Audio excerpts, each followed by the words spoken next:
সকালবেলায় ধর্মীয় সঙ্গীত।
সেন দিঘি, সেন কথাটা আসে সেন বংশ, সেন পাল যুগ।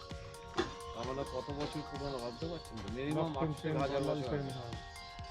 তখনকার সময় আমাদের যে আদি গঙ্গার যে ফ্লো ছিল, আদি গঙ্গাটা যেটা এখন গড়িয়ার খাল হিসেবে পরিণত হয়ে গেছে এখন খাল, সেটাই তো আদি গঙ্গা ছিল। সেই আদি গঙ্গার ফ্লোটা ছিল আমাদের হুগলি নদী থেকে এসে হেস্টিংসের থেকে বাঁদিকে ঘুরে যায়। হেস্টিংস ওখান দিয়ে বাঁদিক দিয়ে ঘুরে সোজা এসে গড়িয়া সোনারপুর হয়ে বিদ্যাধরী নদী থেকে মাতলা থেকে বে অফ বেঙ্গল হয়ে একদম সুন্দরবন এলাকায় গিয়ে ওখান দিয়ে ছড়িয়ে গেল কমপ্লিট। এই ছিল আমাদের ন্যাভিগেশনাল চ্যানেল। তখন কিন্তু এটা বড় বড় জাহাজ, নৌকো, ব্যবসা বাণিজ্য সমস্ত এই জল ধরে হতো, লোকজন যাতায়াত করতো। চিন্তা করে তার কি অবস্থা। এই যে যাতায়াত করতো তার প্রমাণই হচ্ছে যে এই মাটির তলা এই এলাকাতে অনেক সময় খুঁড়ে তলা থেকে বিভিন্ন ধরনের আর্টিফ্যাক্টস পাওয়া গেছে।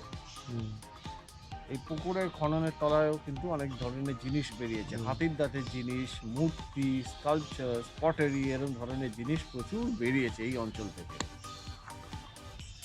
আরো কিছু বেরিয়েছে যে বিভিন্ন গাঁথনি বেরিয়েছে, বাড়িঘরের গাঁথনি। মানে সে থেকে বোঝায় যে সেই সময় যে এখানে লোকজনের বসতি ছিল, মানে হয়তো নদীরা ছিল, এখানে নামতেন, বসতেন, বিশ্রাম নিতেন, বাড়িঘর ছিল, কেউ হয়তো থাকতেন। মন্দির কিন্তু সেই সময় ওনাদের জন্যই মন্দিরটা আস্তে আস্তে ওখানে গড়ে ওঠে। সেই মন্দির কালে কালে এখন যেটা আপনারা দেখছেন পুরনো আদলের মন্দিরটা আপনারা কিন্তু এখন দেখছেন না। আপনারা যেটা দেখছেন সেটা হচ্ছে রেনোভেটেড পুরনো আদলের মন্দির। এর তলায় কিন্তু ভিত আছে, সে বহু পুরনো ভিত, তার উপর আমার মন্দির, ভিত তার উপর আমার মন্দির, এ হতে হতে আজকে আপনারা ফাইনাল স্টেজে এই মন্দিরটা দেখতে পাচ্ছেন। সেন দিঘির ব্যাপারে আরেকটা যেটা বলা হয় এই মা ত্রিপুরেশ্বরীকে নিয়ে, যে মা ত্রিপুরেশ্বরী যে এখানে আপনার মূর্তিটা দেখলেন, একটা গল্প কথা আছে। মা নাকি এই পুকুরের মাঝখান থেকে এরকম হাত তুলে দেখিয়েছিলেন আমি এখানে আছি এই পুকুরে, গল্প কথা। তো এই যে আপনাদের ন্যাভিগেশনাল চ্যানেলের কথা আমি যেটা বলছিলাম আপনাদেরকে, যে আদিগঙ্গার যে ফ্লোটা ছিল আগে, সেই আদিগঙ্গার ফ্লো ধরে আপনার লোকজন যে যাতায়াত করতো, সেইটা যখন আমাদের ওই নদীটাকে ঘুরিয়ে দেওয়া হলো, এটা কিন্তু ম্যানুয়ালি ঘুরিয়ে দেওয়া হয়েছে, আর্টিফিশিয়ালি ঘুরিয়ে দেওয়া হয়েছে ফ্লো অফ ইচ্ছা করে হুগলি। এটা হয়েছে আমাদের আলিবর্দি খাওয়ার সময়। আপনারা যদি ম্যাপ দেখেন কোনো সময় পুরনো কলকাতার যে আদিগঙ্গার যে ফ্লোয়ের ম্যাপ যদি দেখেন, দেখবেন যে আমাদের এখানে সবসময় সব নদী কিন্তু নর্থ টু সাউথ ফ্লো, এ হচ্ছে আমাদের মূল ধারা। নদীর ধারাটা নর্থ থেকে আসছে, সাউথের দিকে এলো, আমাদের বিভিন্ন ঘাটফাট, বাগবাজার টাগবাজার সমস্ত পেরিয়ে টেরিয়ে এলো আপনার প্রিন্সেপ ঘাটের পরই হচ্ছে আপনার হেস্টিংসের পরই ওই দিকটা হচ্ছে আমাদের মেটিয়া বুরুজ, খিদিরপুর, ওই সব ফার্দার চলে গেল। ওপারটা হচ্ছে আমাদের শিবপুর, সালকিয়া টালকিয়া, এরকম ওপারটা, ঠিক আছে। এই যে এটা অরিজিনাল হুগলি রিভারটা যে এরকম ঘুরে গেছিল হেস্টিংসের ওখান দিয়ে, ওর পর থেকে আমাদের সাঁকরেল অবধি, মানে খিদিরপুর থেকে সাঁকরেল অবধি নদীর বেডটা ছিল ড্রাই। তার কারণ ওটা কিন্তু আমাদের হুগলি ছিল না, ওটা ছিল সরস্বতীর বেড। সরস্বতী যে নদীটা, যার পাড়ে প্রথমে আমাদের ইউরোপিয়ানসরা এসে ব্যবসা শুরু করে, পর্তুগিজরা, সেটা আদি সপ্তগ্রাম বলে আমরা যেটা জানি। আদি সপ্তগ্রাম পোর্ট কিন্তু on the banks of river Saraswati. সেই সরস্বতী নদী কিন্তু বয়ে বয়ে এসে আমাদের হাওড়ার ভেতর দিয়ে এসে গিয়ে মিট করেছে আদিগঙ্গায়। কোন পয়েন্টে?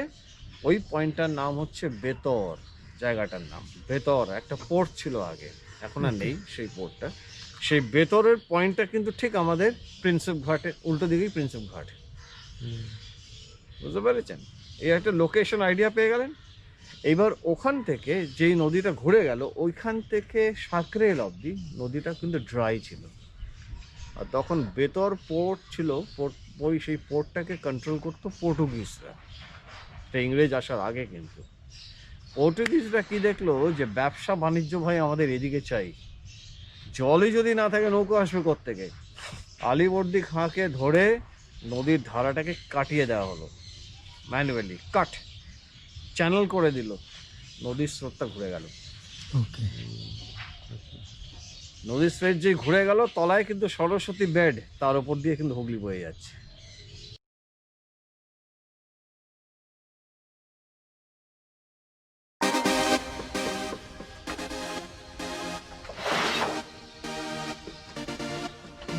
মানে ওর ভিতরে ফেললে সাথে সাথে শুকিয়ে যায় কি? তাই টাইট চিনি। ওকে।